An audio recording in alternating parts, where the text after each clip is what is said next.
Esse congresso que nós estamos tendo de fim de semana, ontem, reverendo Marcos Quaresma abriu o nosso congresso com uma palestra sobre a pessoalidade ou a personalidade do Espírito Santo, e eu acho que ficou bem claro para todo mundo que está aqui, eu quero fazer essa pergunta para os jovens, que o Espírito Santo é uma pessoa.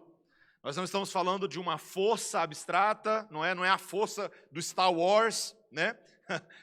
Nós estamos falando da pessoa divina do Espírito Santo, como nós aprendemos ontem, que deve ser adorado, que deve ser reverenciado nas nossas vidas. E hoje, meus irmãos, um texto que nós conhecemos, mas que se encaixa muito bem dentro desse estudo que queremos fazer. E eu peço a você que abra comigo em Gálatas capítulo 5, 16 a 26, para que nós possamos estudar esse tema sobre viver no ritmo do Espírito. Então peço a você que abra comigo a palavra do Senhor, em Gálatas 5, 16 a 26, para que nós possamos, nessa manhã, refletir sobre as palavras inspiradas pelo próprio Espírito Santo de Deus para nós, e que, por serem palavras que vêm de Deus, são também infalíveis, não há falha nelas, elas são inerrantes, não há erro.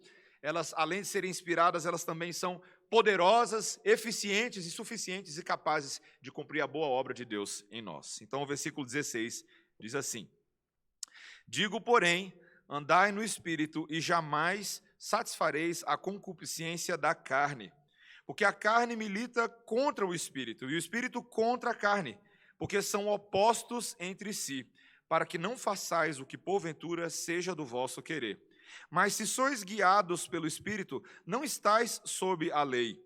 Ora, as obras da carne são conhecidas e são prostituição, impureza, lascívia, idolatria, feitiçarias, inimizades, porfias, ciúmes, iras, discórdias, dissensões, facções, invejas, bebedices, glutonarias e coisas semelhantes a estas, a respeito das quais eu vos declaro, como já outrora vos preveni, que não herdarão o reino de Deus os que tais coisas praticam.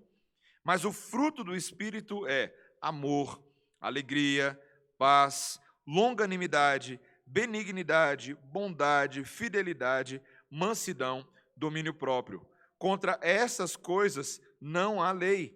E os que são de Cristo Jesus crucificaram a carne com as suas paixões e concupiscências. Se vivemos no Espírito, andemos também no Espírito. Não nos deixemos possuir de vanglória, provocando uns aos outros, tendo inveja uns dos outros. Essa é a santa palavra do Senhor. Vamos orar, irmãos? Maravilhoso, bondoso Deus, pedimos que o Teu Espírito, a respeito de quem estamos estudando neste momento, faça aquela obra dentro de nós específica, Senhor, de abrir nosso entendimento, de nos levar às fontes de água viva, aos pastos verdejantes do nosso bom pastor, para que ali, uma vez alimentados com alimento sólido e substancioso, nós nos tornemos mais fortes, mais sólidos e robustos para cumprir toda a boa obra que o Senhor nos confiou. Em nome de Jesus. Amém. Meus irmãos, você já ouviu essa expressão antes, viver no ritmo de alguma coisa, não é verdade? Inclusive tem filmes que até carregam títulos parecidos com essa ideia de você ser guiado e ser orientado por alguma coisa que dita o ritmo da sua vida. Nós vivemos numa sociedade, há alguns anos atrás, eu dei uma palestra pela editora Monegismo aqui mesmo na igreja, falando sobre a música na sociedade pós-moderna. E naquela época eu estava estudando sobre um fenômeno muito curioso, que é o retorno dos fones de ouvido tradicionais para os nossos jovens. Você percebeu como os fones de ouvido eles tiveram várias fases? Eles tiveram uma fase que eles eram grandões, quando eles eram antigos. Aí, de repente, eles ficaram pequenininhos, porque era moderno. Mas, de repente, eles ficaram grandes de novo. Eles chamam a atenção. Você se passar ali da frente do Pátio Brasil, ali na W3, você vai ver ali no horário do fim do horário escolar, vários jovens com fones de ouvido e sem medo nenhum de dançar em público. Aí eles ficam lá, né? E eles vão fazendo a vida, eles vão vivendo a vida deles nessa trilha sonora. Né? É interessante, eu acho que você deve fazer isso também de vez em quando. Você vai lá no Spotify, monta uma playlist de músicas que você quer que estejam caracterizando o seu dia a dia. E assim você vai lá e começa a fazer tudo o que você faz. Você vai estudar, não é? Qual é a música que você ouve na hora que você está lavando a louça? Né? Qual é a música da academia? Tem gente que tem a música da academia, né? Às vezes é aquele rock and roll bem pesadão, assim, para ajudar você a terminar a série de abdominais, ou a série de flexões que você se propõe a fazer. Meus irmãos, eu acho tão interessante, pegando essa brincadeira, essa analogia, de que a Bíblia fala de que existe uma música que deve ditar o ritmo do nosso dia a dia. E não é apenas uma playlist do Spotify, mas é a música de Deus, cantada pelo Espírito Santo de Deus em nossos corações, que dita a maneira como nós vivemos, que orienta nossas ações, que orienta todas as coisas que nós fazemos. Então, meus irmãos, esse texto de hoje, ele vai dizer mais ou menos como é que essa música toca, como é que esse ritmo pulsa, para que eu e você sejamos capazes de viver a trilha sonora de Deus de fato, de viver uma vida santa, pura, agradável, uma vida que glorifica o nosso Senhor em tudo e que traz benefícios imediatos para nós, mas para aquelas pessoas que estão ao nosso redor também, na medida que essa música contagia, influencia nossos relacionamentos, nossos irmãos, nossa igreja, nossa família e todas as áreas. É sobre isso que nós vamos ler aqui hoje. Então, meus irmãos, eu quero entender isso com os irmãos aqui a partir de 4 pontos, tá? 3 teológicos e 1 bem prático no final. Primeiro, meus irmãos, a gente vai ver a importância de ser guiado pelo Espírito, tá? Segundo, a importância de não ignorar as obras da carne. Terceiro, a importância de dar frutos espirituais, e não poucos. E quarto, as aplicações práticas de como fazer isso no dia a dia, tá? Então, meus irmãos, primeiro a importância de nós sermos guiados pelo Espírito Santo de Deus. As primeiras palavras do versículo 16 dizem assim, acompanhe comigo. Digo, porém, andai no Espírito e jamais satisfareis a concupiscência da carne. Meus irmãos, a gente aqui cai de paraquedas no meio de um argumento do apóstolo Paulo, que ele vem trabalhando com a igreja da Galácia, os Gálatas, que eu poderia dizer, a semelhança da igreja de Corinto, é uma das igrejas que mais deu dor de cabeça para o apóstolo Paulo no Novo Testamento. E o motivo era difícil, meus irmãos. Havia se levantado no meio da igreja homens que, se dizendo irmãos, estavam tentando fazer com que essa igreja retornasse às práticas do judaísmo, principalmente as práticas cerimoniais, como circuncisão, guardar certos dias especiais da semana e outras práticas. Só que o problema é que os Gálatas, em vez de rejeitar isso e falar, nós agora temos a Cristo, temos o Evangelho, temos a mensagem completa de Deus e não precisamos mais dessas velhas formas do judaísmo que já cumpriram seu papel, eles não fizeram isso. Eles estavam sendo seduzidos e encantados por essas formas de agir e de ser, estavam, na verdade, vivendo relacionamentos de tensão entre eles mesmos, de briga, usando essa liberdade que eles tinham em Cristo para agora dar ocasião à carne. E Paulo fala, cuidado, Gálatas, cuidado. É a mesma mensagem que serve para nós hoje. Ninguém é salvo por obras da lei, ninguém é salvo pelas suas próprias obras. Nós só podemos ser salvos por Cristo. E quem é salvo por Cristo, no versículo 16, ele vai dizer que anda no Espírito. É o argumento que a gente vai ver nessa perícope todinha, tá joia? Andar no Espírito e não satisfazer as concupiscências da carne, ou a concupiscência da carne. Meus irmãos, Paulo deixa bem claro nos versículos 16 e 17, de que existe uma luta dentro de cada um dos crentes. No versículo 17 ele diz, veja aí o que ele diz, porque a carne milita contra o Espírito, e o Espírito contra a carne, porque são opostos entre si, para que não façais o que porventura seja do vosso querer. O que Paulo está aludindo aqui? Meus irmãos, aquela tensão que existe na vida de todo mundo que já foi alcançado por Cristo. Quando você foi salvo por Jesus, você talvez possa se lembrar do dia da sua conversão, ou aquele momento em que a luz de Cristo brilhou na sua vida, você sabe muito bem que o Espírito ali entrou em você e passou a habitar no seu coração.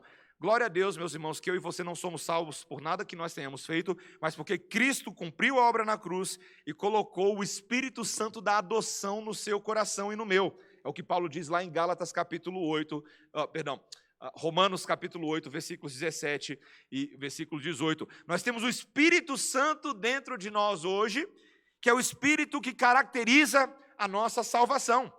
Mas ao mesmo tempo, meus irmãos, existe uma tensão entre a vida do novo Espírito e a vida do velho homem. Tá? Eu estava lendo, comentando com o reverendo Quaresma, lendo um pouquinho sobre a vida de John Owen. John Owen é um dos maiores puritanos que nós temos registro na história do cristianismo. Tá? Ele, no século XVII, foi responsável não somente por fazer parte daquele movimento de pessoas que estavam restaurando a fé verdadeira, a piedade verdadeira, a vida verdadeira, mas John Owen escreveu tratados maravilhosos que nos ensinam sobre o que é uma vida santa.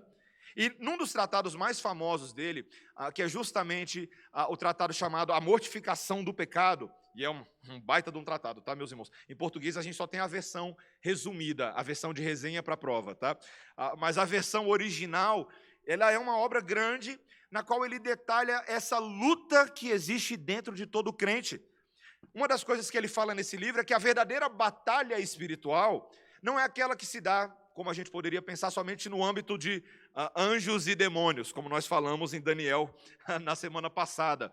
Mas essa batalha que acontece dentro de cada um de nós, entre o novo homem que está chegando e o velho homem que teimosamente não quer sair de jeito nenhum. E, meus irmãos, eu lembro que lendo isso no John Owen, eu me lembro de uma história que aconteceu com os meus pais. Quando os meus pais haviam casado há pouco tempo, e minha mãe já estava grávida, e havia a possibilidade de eles conseguirem um apartamento funcional ali na 311 Sul, mas então veio a ideia de eles comprarem uma casa no Guará. Mas essa casa no Guará tinha um homem que não queria sair dela de jeito nenhum, igual os 3 porquinhos, quando o lobo mau ameaça soprar para eles saírem à força. Eu não saio, não saio, não saio. E, meus irmãos, é muito complicado quando o inquilino da casa que precisa sair não quer sair de forma alguma. Meus irmãos, o nosso velho homem dentro de nós, ele é mais ou menos assim. Ainda que a realidade de Cristo já esteja entrando, existe uma teimosia dos velhos hábitos, existe uma teimosia das velhas inclinações que tenazmente nos assedia. E a verdade é que eu e você sofremos esse cabo de guerra diariamente. Não é verdade? Eu não sei você, mas falando de mim mesmo aqui, nós sentimos essa tensão. E talvez alguém até poderia perguntar, poxa, pastor, então você está dizendo que a força do velho homem, a força do pecado, é igual à força do Espírito? Na verdade, não, meus irmãos. O Espírito Santo de Deus, ele é poderoso e maravilhoso. Mas nós, muitas vezes, não damos ouvido ao Espírito. Nós muitas vezes preferimos seguir a nossa própria velha prática, aquilo que a gente já sabe fazer, os maus hábitos, e a gente dá ouvidos à sabedoria do mundo, e não à sabedoria de Deus. Meus irmãos, o texto reconhece que essa tensão existe dentro de nós, e eu e você não podemos ignorá-la. O que o texto está nos empurrando a ver é o que nós precisamos ser guiados pelo Espírito. Meus irmãos, a oração que a igreja de Deus precisa fazer continuamente é: Deus, doma esse cavalo brabo que existe dentro de mim com as tuas rédeas. Você já foi em alguma fazenda com cavalo brabo? E às vezes você precisa, o cowboy de verdade, precisa aprender a laçar o cavalo, controlá-lo. E Deus faz isso conosco, meus irmãos. Quando o Espírito Santo de Deus é colocado dentro de nós, Deus quer controlar esse cavalo brabo do pecado para que sejamos guiados pelo Espírito. Olha o versículo 18. Mas, se sois guiados pelo Espírito, não estáis sob a lei. Veja, meus irmãos, a gente vai falar um pouquinho mais sobre a lei aqui nesse texto, mas o problema dos Gálatas naquele momento e dos judaizantes é que eles ainda queriam ser salvos pelo método antigo de apenas olhar para a lei e tentar cumprir a lei com as suas próprias forças. Quando Paulo, ao longo de toda a carta, diz: isso não é possível, porque vocês são intrinsecamente pecadores, a natureza de vocês é ruim, vocês são incapazes de cumprir a boa lei de Deus. Então essa lei acaba servindo só para expor o pecado de vocês, a maldade, a dificuldade de fazer aquilo que Deus ordena. Meus irmãos, ser guiado pelo Espírito é essencial para poder cumprir a lei de Deus. Ninguém jamais pode ser salvo pelas suas próprias obras, mas nós podemos ser salvos pelas obras de Cristo, que nos dá o seu Espírito. Eu te pergunto, meu irmão, minha irmã, nessa manhã, uma pergunta aqui inicial. Ultimamente, quem anda vencendo essa batalha na sua vida? Como é que anda a tensão dentro de você? Você pode fazer aí talvez uma análise do ano que passou, tá? O ano de 2020. E se você tivesse que botar ali na equação, quem foi que ganhou mais? Foi o espírito ou foi a tua carne? Quem prevaleceu mais? Foi o cavalo brabo ou o cowboy santo de Deus guiando os nossos corações? Meus irmãos, nós precisamos reconhecer essa tensão dentro de nós e perceber se nós estamos desejosos e dispostos a seguir a Cristo. Um dos sinais daqueles que pertencem ao Senhor é o desejo de seguir o Senhor. E o apóstolo Paulo continua nesse argumento, e aqui agora nós falando já do nosso segundo ponto, não só a importância de nós sermos guiados pelo Espírito Santo de Deus, mas de entender, meus irmãos, que a gente não pode ignorar as obras da carne. Esse é o nosso segundo ponto, a importância de não ignorar as obras da carne. Meus irmãos, antes de entrar nessa famosa lista dos versículos 19 a 21 aí, que são as obras da carne, me permita lembrar a você qual é a definição de santificação. Você lembra o que significa santificação? O que significa ser santo? Ontem o reverendo Quaresma começou a nos ensinar o fato de que o Espírito Santo é santo. É curioso a gente falar isso, né? A gente sabe que o Pai é santo, que o Filho é santo, mas o Espírito é claramente chamado de santo, por causa dessa obra que Ele faz em nós, de nos separar para Deus, de aplicar tudo o que Cristo conquistou e nós pertencermos ao Senhor. Então, meus irmãos, santificação, para início de conversa, é a obra que nos torna semelhantes a Deus. Santos, como santo, é o nosso Pai Celestial. Santos, como santo, é o Filho de Deus. E santos, como santo, é o Espírito Santo de Deus. O nosso catecismo, meus irmãos, ele tem uma definição muito interessante sobre santificação, e eu quero ler essa definição para que nós possamos ter uma clareza maior, tá? No nosso breve catecismo, pergunta 35, o que é santificação? Preste atenção. É uma obra da livre graça de Deus, ou a obra da livre graça de Deus, pela qual nós somos renovados em todo o nosso ser, segundo a imagem de Deus, e habilitados a fazer duas coisas. Presta atenção, olha só. Primeiro, a morrer cada vez mais para o pecado. E segundo, a viver para a retidão. Duas coisas acontecem: morrer para o pecado e, segundo, viver para a retidão. Por que eu estou falando disso, meus irmãos? Porque a primeira coisa que a gente vai ver nesse texto de Gálatas é a necessidade de morrer para o pecado, de reconhecer as obras da carne. O nosso velho homem gosta de fazer o que está aqui a partir do versículo 19.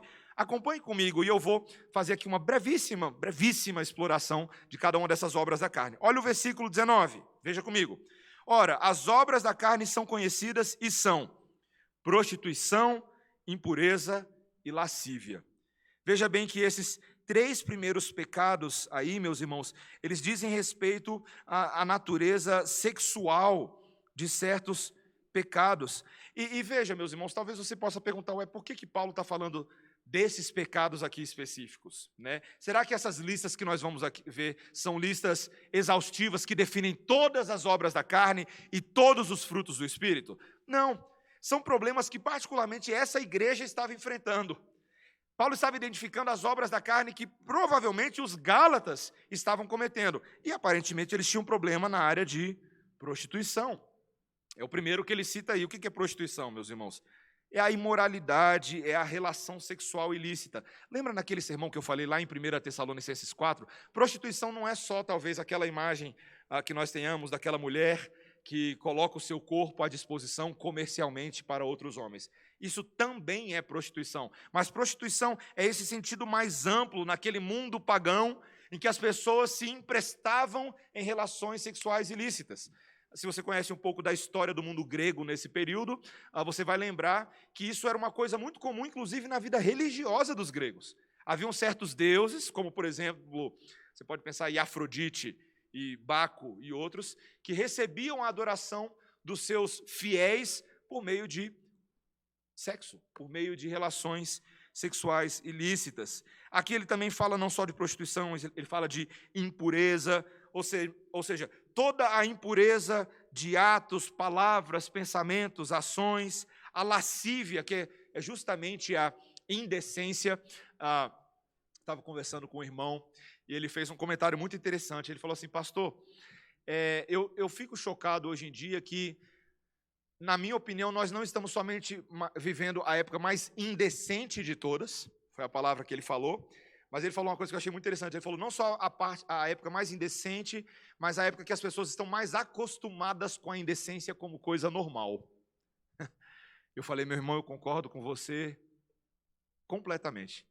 Eu acho que houve um acostumar-se com a imoralidade, um acostumar-se com a indecência, um acostumar-se com a prostituição, de tal maneira que a gente nem sente mais a diferença dessas coisas hoje em dia. Mas isso é obra da carne, isso é obra da carne. Veja que também ele vai falar aí de 2 pecados que dizem respeito aos falsos deuses. Ele fala da idolatria, está vendo? A idolatria é tanto aquela idolatria de ajoelhar-se e oferecer oferendas a deuses de estátua, barro, pedra, que a Bíblia condena tantas vezes, mas também a idolatria do coração. A Bíblia chama a avareza de idolatria, a Bíblia chama esse consumerismo desenfreado, esse ter, ou ser, de idolatria. As ambições desproporcionais, quando nós pegamos coisas boas que Deus dá na vida, mas a gente transforma elas em metas que a gente precisa ter, e se a gente não tiver, nós não seremos felizes. Eu preciso fazer uma viagem internacional, eu preciso daquela roupa, eu preciso daquele videogame, eu preciso trocar o meu telefone. Então a gente vai substituindo a adoração a Deus. Mas ele chama aqui não só de idolatria, mas ele fala de feitiçaria. Viu aí também? E aqui feitiçaria, meus irmãos, é literalmente bruxaria, tá? A palavra grega é a palavra farmakeias. Interessante, né? Farmakeias. Lembra farmácia, não é? Gente, eu não estou falando que farmácia é bruxaria, não, tá? O que eu estou dizendo é que muitas vezes esses bruxos eram médicos curandeiros, semelhante ao que a gente veria hoje em tribos que têm religiões animistas, que você tem os xamãs, e você tem aqueles líderes que fazem ritos mágicos, ritos de feitiçaria, dizendo que eles podem curar as pessoas, né? Ou trazer a pessoa amada, por aí vai. Seria esse tipo de bruxaria.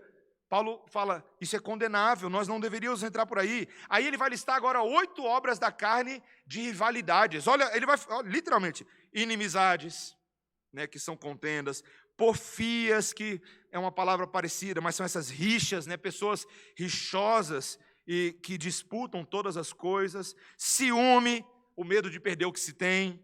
Ele fala de ira, eu acho que ninguém aqui deveria ter dúvida de que ira é uma obra da carne.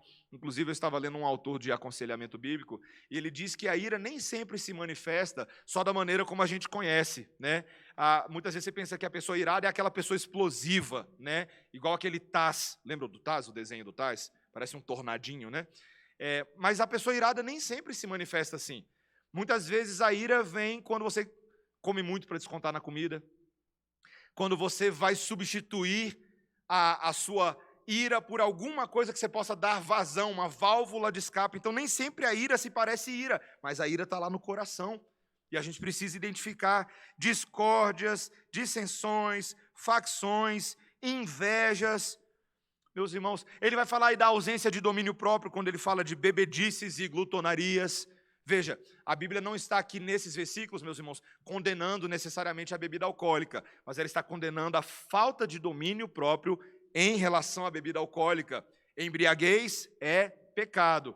Viu o calvinistinha reformado que se acha muito livre? Embriaguez é pecado. Quer que eu repita mais uma vez? Embriaguez é pecado. Não só embriaguez, vícios gerais, tá? Hoje nós vivemos numa época que os vícios, dependendo do que é, são até estimulados, tá? Cuidado, meus irmãos, cuidado com os excessos. A glutonaria, os desejos descontrolados, no caso aqui, literalmente, a palavra komos, da glutonaria, o grego é de orgias, tá? São essas pessoas que não têm domínio sobre a sua sexualidade, e ele termina falando coisas semelhantes a essas. Meus irmãos, vocês percebem algumas características dessa lista de obras da carne? Uma delas, bem claro, e eu espero que essa aplicação fique óbvia para nós, é que pecado tem nome.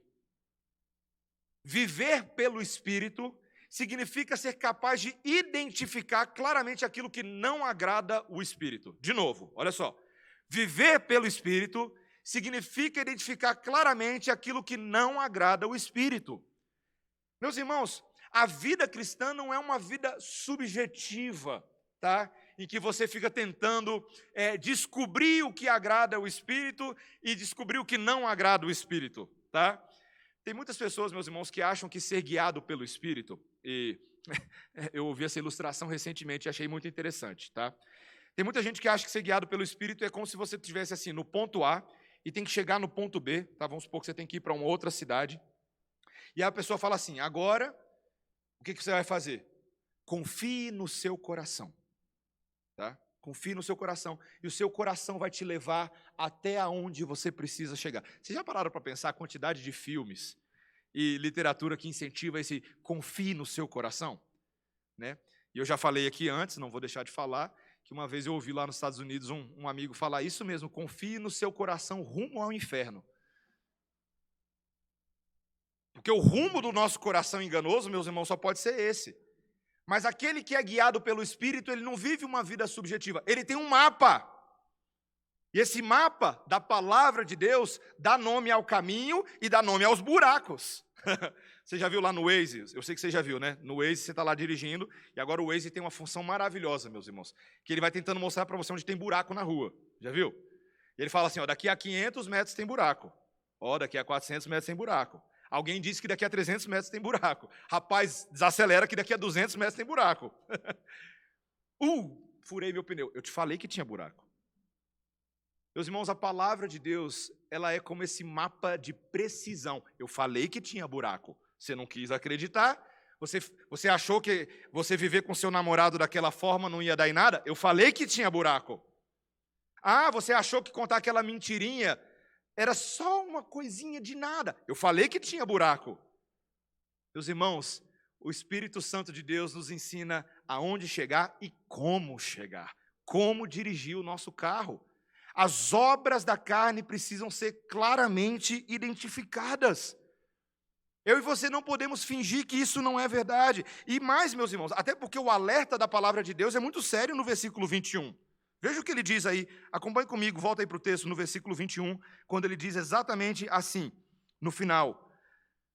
Vos preveni, né, ele diz antes, como já outrora vos preveni, que não herdarão o reino de Deus os que tais coisas praticam. Algumas pessoas leem esse versículo e ficam um pouco com medo, peraí. Quer dizer, então, que talvez uma leitura natural seria, quem já fez essas coisas não vai herdar o reino de Deus? Meus irmãos, o que a Bíblia está dizendo não é que se você alguma vez na sua vida ficou bêbado, você nunca mais vai entrar no céu. Não é isso que ela está falando. O que ela quer dizer é que as pessoas que têm o hábito de viver dessa maneira, e não veem problema de viver nessa vida esburacada, mostram por meio das suas ações que elas não têm o Espírito Santo de Deus, e, portanto, não herdarão o reino dos céus.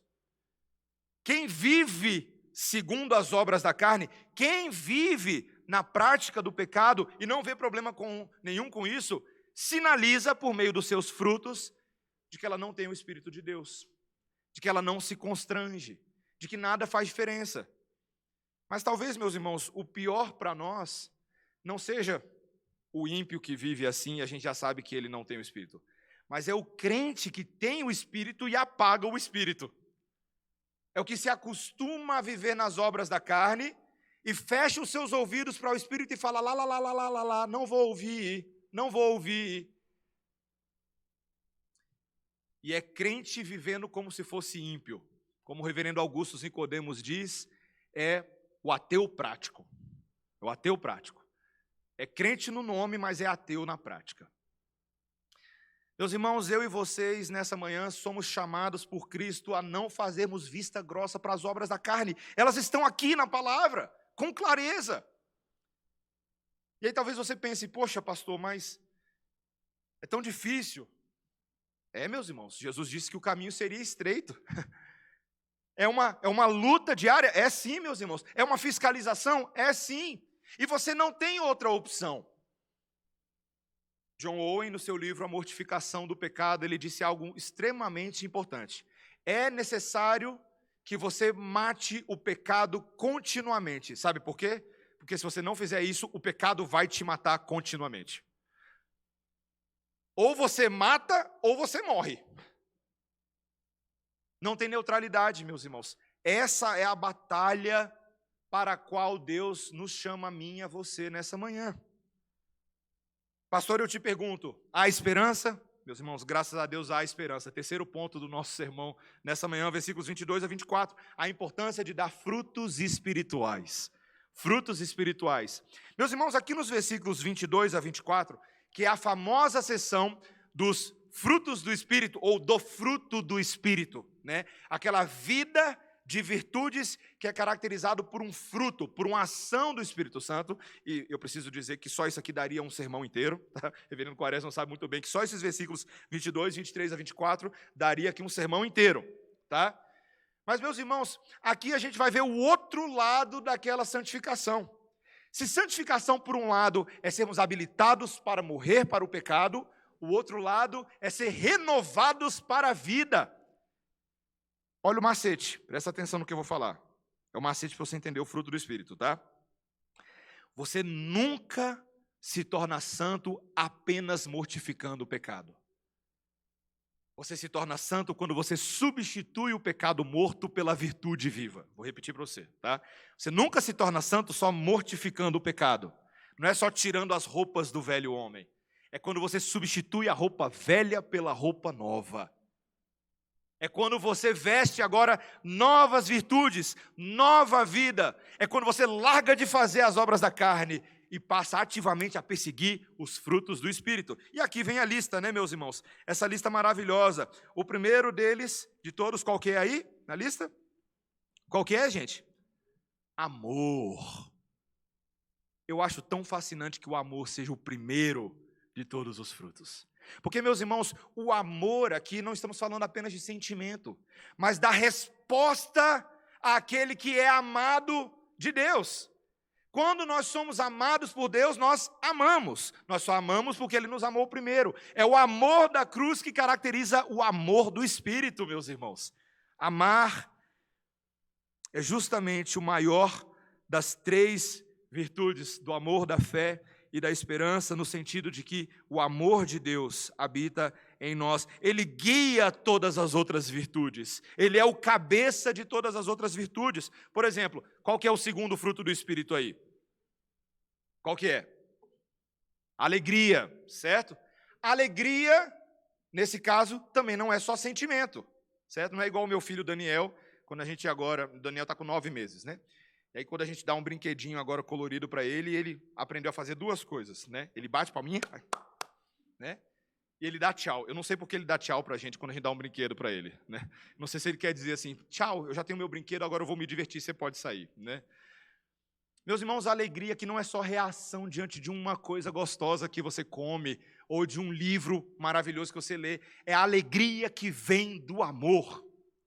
É a alegria de pertencer a Deus. Eu quero fazer uma pergunta para você. Você se alegra na sua salvação?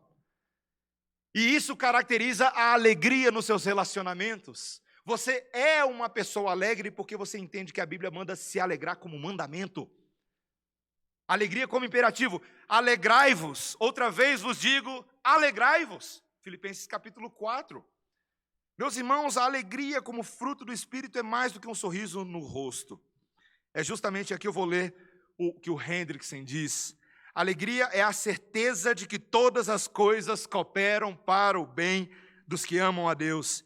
É aquilo que leva os crentes a se alegrarem, mesmo diante das circunstâncias mais dolorosas da vida. Ontem eu tive uma experiência, meus irmãos, eu quero compartilhar essa experiência com os irmãos. Nós recebemos a notícia de que a Karina havia falecido na madrugada de ontem. Membro da nossa igreja, filha da Meire, irmã da Erin, da Karen. E o Herbson está lá em Portugal, imagina só, marido da Meire, meus irmãos, está lá. A Meire ia agora, né, logo após a cirurgia da Karina, e ela veio a óbito, e Portugal fechou as fronteiras, e não deixou ninguém vir, ninguém ir. Imagina. E quando eu estive lá na UTI, na terça-feira, foi um daqueles momentos mais tristes, meus irmãos, que é Você chegar ali e receber um médico e o médico já falar para você que possivelmente há uma morte cerebral e que não há muita esperança. E como pastor a gente fica tentando descobrir como consolar as pessoas nesse momento, né? E aí ontem, quando veio a notícia, o presbítero Jefferson compartilhou no grupo de oficiais. Aí eu pensei, né, Rev, ossos do ofício, vou ligar para Meire. E aí eu ligo para Meire, meus irmãos, esperando encontrar a Meire extremamente chorosa, triste, abatida, mas não. Que mal eu sabia que ia ser a Meire que ia me consolar e não eu consolar ela. Havia algum tipo de alegria misteriosa da soberania de Deus no meio da fala dela, quando ela disse, pastor, eu estou bem, estou bem. Sim, eu estou bem porque nesse momento a minha filha está com o Senhor. Ela descansou do fardo que ela carregou durante 29 anos, com aquela saúde tão comprometida que ela tinha. Os irmãos lembram da Karina, é aquela cadeirante que vinha com a coluna bem torta, né, com autismo severo. E a Meire estava ali dizendo, Deus descansou a Karina. Ela está bem melhor que a gente agora. Ela já está desfrutando a realidade eterna. Aí eu achei essa conversa meio estranha. Aí eu ligo para a Erin, esposa do Nilo, a irmã da Karina, e a Erin está do mesmo jeito. Você fala assim, pastor, Deus sabe o que faz, nós estamos aqui com muita saudade, não tem como negar isso, mas todas as coisas cooperam para o bem daqueles que amam a Deus. E eu falando assim, gente, que negócio é esse? Como é possível um crente experimentar esse nível de alegria no meio da dor? Essa é a alegria da cruz, meus irmãos. Essa é a alegria do céu. Essa é a alegria da eternidade. E a alegria que vai caracterizar todos os outros frutos do Espírito daqui para frente. Qual que é o terceiro aí da lista? Qual?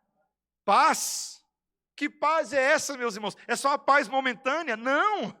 É a paz de quem já foi reconciliado com o Criador contra o qual nós estávamos em guerra.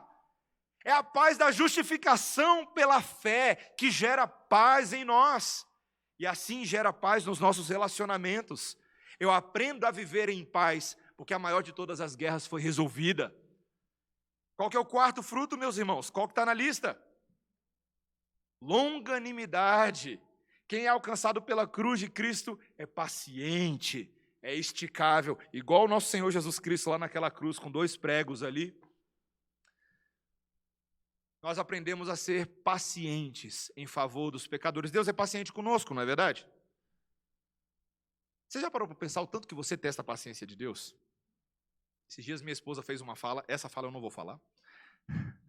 Ela fez uma fala, mas que me fez pensar isso sobre o meu pecado. Eu falo, rapaz, eu testo a paciência de Deus todos os dias. E Ele me aguenta, Ele me tolera, Ele me muda. É essa paciência vertical que me leva a ter paciência horizontal, meus irmãos. A ser longânimo com outros. E o texto continua, meus irmãos. Veja que ele não fala só de amor, alegria, paz, longanimidade, mas benignidade, um espírito favorável aos meus irmãos, gentil, bondade. Ou seja, ter a pureza e a bondade do Senhor no nosso coração. Meus irmãos, fidelidade. Fidelidade. Sermos fiéis como o Pai Celestial é fiel. Fazermos tudo de acordo com a vontade do Senhor. E ele fala aqui também, mansidão e domínio próprio. Para pensar, meus irmãos. O oposto de viver uma vida desregrada é viver uma vida controlada. É viver na rédea do Espírito, é viver na unção de Deus. Meus irmãos, quando a gente olha cada um desses frutos do Espírito, nós precisamos perceber que o macete está no versículo 24. Veja o que ele diz. Os que são de Cristo Jesus crucificaram a carne com as suas paixões e concupiscências. Meus irmãos, quem é de Cristo Jesus? Naquela cruz do Calvário, nosso velho homem estava sendo crucificado ali, para que nós agora, uma vez livres da amarra da morte, livres da culpa das trevas, possamos viver inteiramente para Ele. Meus irmãos, contra essas coisas não há lei. Não há lei. Eu acho tão interessante isso que os versículos 23 e 24 dizem, sabe por quê? Porque, meus irmãos, para pensar o que a Bíblia está ensinando para a gente. O mesmo Deus que nos deu a lei perfeita dele, é o Deus que nos deu o Espírito, que nos ajuda a cumprir a lei. Para pensar. Nós temos Deus, o Pai, decretando todas as coisas. O Quaresma falou disso ontem. Então, a lei, a essência moral, emana de Deus. Nós temos o Filho, que cumpriu essa lei, uma vez que nós não tínhamos condições de fazê-lo. E ele fez isso em nosso lugar. Ele não veio para revogar a lei, ele veio para cumprir a lei. Mateus capítulo 5, versículo 17.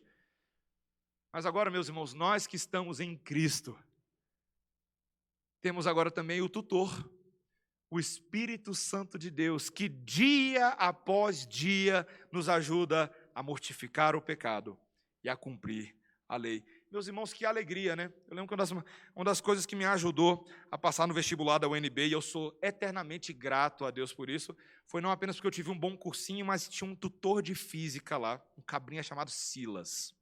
Tá? Eu espero um dia, eu cheguei a falar de Jesus para o Silas, eu não sei se ele converteu não, meus irmãos, mas eu espero que ele seja um eleito de Deus, porque eu quero chegar lá na eternidade, dar um abraço nele e falar assim, cara, obrigado por me ajudar a tirar uma nota minimamente razoável em física no vestibular da UNB. Um tutor. O que o tutor faz? O tutor quase pega a sua mão com o lápis e ele ensina você a fazer as coisas, né? Olha a fórmula aí na sua frente, né? É assim que se faz. Tá. Meus irmãos, não bastaria Cristo ter morrido na cruz para cumprir a lei por nós. O tutor vem e ajuda. O Espírito Santo de Deus, né? Eu estava aqui, cadê o Guilherme Brandão? Não sei se ele está aí agora, eu quero denunciar o Gui. O Gui estava lá fazendo um caderno de caligrafia lá, né? Para aprender a desenhar bonito de novo. Eu estou denunciando o pecado, ele é meu amigo, eu posso fazer isso. Ele está lá treinando caligrafia de novo, né? O tutor faz isso, né? Ele vai ensinando a gente a fazer olha o A, olha o B, olha o C, olha o D. Meus irmãos, graças a Deus pelo Espírito Santo de Deus. E aqui eu encerro meu sermão com o versículo 25 e 26, mostrando como é prático. É prático, meus irmãos. Olha o que ele diz no versículo 25. Se vivemos no Espírito, andemos também no Espírito. Meus irmãos, o princípio máximo aí é o seguinte, não basta ter o Espírito, não basta ser salvo por Deus e ter o Espírito no seu coração. Tem que andar no Espírito, meus irmãos. Deixa eu dar um exemplo para você. Isso aqui seria igual assim, não basta ganhar um carro e deixar ele estacionado na garagem. Tem que dirigir o carro. Tem gente que adora comprar um carro para deixar estacionado numa vaga e mostrar para os outros, né? Igual você vai nesses lugares chiques de Brasília, aí o cara tem uma Ferrari, ele fala, ó, a minha Ferrari, mas não encosta nela não, tá? Ninguém dirige ela não. Meus irmãos, Deus te salvou, Deus te deu carro, é para você dirigir. É para você viver. É para você praticar. Não tem teoria nenhuma nisso aqui, meus irmãos. É prática pura. E aqui eu fecho o meu sermão, meus irmãos, dizendo algumas dicas práticas para nós praticarmos os frutos do Espírito, tá? Algumas coisas que são essenciais para aquele que anda no Espírito, tá? Em primeiro lugar, vida de oração. Vida de oração. Viver no Espírito significa orar no Espírito, tá? Um detalhe sobre a vida prática do Espírito é que Paulo diz, lá em Romanos 8, 26 e 27, que nossas orações sequer chegariam no céu se o Espírito Santo de Deus não nos ajudasse a orar como convém, porque nós somos fracos, ele nos assiste nas nossas fraquezas. Para você conseguir praticar os frutos do Espírito, você precisa orar para que o Espírito te ajude nessa vida, para que ele te ajude na sua oração, para que ele te ajude na sua vida prática, para que ele te ajude em todos os momentos, para você não viver na carne, mas sim no Espírito. Meus irmãos, segunda coisa, não só a vida de oração, mas para que o Espírito Santo sempre te leve ao localizador certo. Você deve orar para que o Espírito sempre te leve à palavra, meus irmãos. Você tem mapa para chegar no céu. Você tem mapa para viver nesse mundo. Não ignore o mapa. Conversando com um dos nossos jovens aí agora essa semana, ele falou assim, pastor, estou com dificuldade de ler a Bíblia. Falei, então tá, antes de eu te falar qualquer coisa, vamos fazer uma oração aqui agora. Vamos pedir para o Espírito Santo de Deus te dar vontade de ler a Bíblia. Espírito Santo de Deus, a gente fez a oração, tá? Espírito Santo de Deus, me ajuda a ler a Bíblia. Ele fez a oração. Em nome de Jesus, amém. Tá? Na semana seguinte, isso foi na semana retrasada, na semana seguinte, eu perguntei para ele, assim, e aí, irmão, como é que tá? Ele falou, como é que tá o quê, pastor? Eu falei, o Espírito Santo respondeu ou não respondeu a oração? Aí ele falou, pois é, pastor, eu nem te falei, né? Rapaz, eu não sei, essa semana eu acordei todos os dias querendo ler a Bíblia. Eu falei, Então quer dizer então que Deus responde orações. É o Espírito que nos ajuda a orar, é o Espírito que nos ajuda a ler a lei do Senhor, meus irmãos. A gente precisa orar por isso. Você pode, inclusive, fazer essa oração hoje mesmo. Pedir ao Senhor que te ajude a ler a palavra. E última dica, meus irmãos. Pedir ao Senhor que te ajude a frutificar. Frutificar. Vida cristã, meus irmãos, não foi feita para nós ficarmos patinando no mesmo lugar durante muitos anos de caminhada. E tem muita gente que se sente assim, patinando no mesmo lugar. Mas o Salmo 1 que nós vamos cantar agora, depois do sermão, ele nos lembra que é muito bem-aventurado o homem que não anda segundo o conselho dos ímpios, que não se detém no caminho dos pecadores, que não se assenta na roda dos escarnecedores, mas que tem o seu prazer na lei do Senhor, na sua lei medita de dia e de noite, e esse homem é semelhante a uma árvore plantada junto a ribeiros de água, que no devido tempo dá o seu fruto, e que as suas folhas são verdinhas, bonitas, e os seus frutos são deliciosos. Meus irmãos, a árvore de Deus em nossas vidas foi feita para frutificar. O Espírito Santo agindo dentro de mim, dentro de você, ele é verificado quando os dons do Espírito são atestados na sua vida. Quando você está multiplicando a torto e a direita, essa semeadura de Deus. Meus irmãos, eu te pergunto, você tem intencionalmente frutificado? Vamos lá, quer ver? Olha aqui. Amor. Primeiro fruto do Espírito. Como é que anda o seu amor? Você anda amando seus irmãos? Cuidando deles? Alegria. Você anda aí cabisbaixo, reclamando do coronavírus, do governo e de tudo? Ou você está alegre numa esperança que vai além desse mundo? Paz. Como é que vai a paz, meus irmãos? É mais do que só a paz do Senhor, tá? Aqui, ó, só o cumprimento. Paz verdadeira, paz diária, paz relacional e por aí vai. Como é que vai o domínio próprio? Está frutificando nele? Meus irmãos, nós devemos pedir ao Senhor, sabendo que o Senhor é fiel para nos ajudar. Durante todo esse sermão que nós acabamos de ouvir, eu espero que você não tenha ouvido só as palavras do pastor Mateus, mas eu espero que você tenha ouvido a trilha sonora do Espírito Santo, para o qual ele está chamando você nessa manhã para fazer o seguinte, tá? Pegar esse headphone espiritual de Deus, colocar na cabeça e falar, eu vou viver nessa música. Eu vou lavar a louça com essa música. Eu vou tratar meu irmão, meu pai com essa música. Eu vou cuidar dos meus irmãos na igreja e cumprir minhas responsabilidades com essa música. Eu vou fazer com que outros conheçam a própria trilha sonora de Deus. E assim, meus irmãos, todos nós, não só você sozinho, mas todos nós possamos verdadeiramente andar no ritmo do Espírito. Amém? Vamos orar, irmãos. Senhor Deus, nós estamos aqui nessa manhã tão gratos pela Tua palavra, que nos fala da importância de termos o Teu mapa, Senhor. De não ignorar as obras da carne por um lado, mas de, por outro lado, dar frutos espirituais à torta e à direita, Senhor. Senhor, queremos viver uma vida muito prática contigo. O Deus que prometeu ser o nosso tutor, o nosso auxiliador, o nosso confortador e consolador, que nos daria alegria e paz, mesmo no meio do luto, Senhor. Mesmo no meio da dor.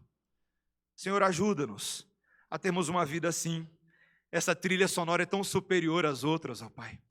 Queremos que essa música, que esse ritmo, seja a alegria dos nossos corações e aquilo que vai trazer máxima glória ao Teu nome. Em nome de Jesus. Amém. Amém. Irmãos, vamos ficar de pé e vamos então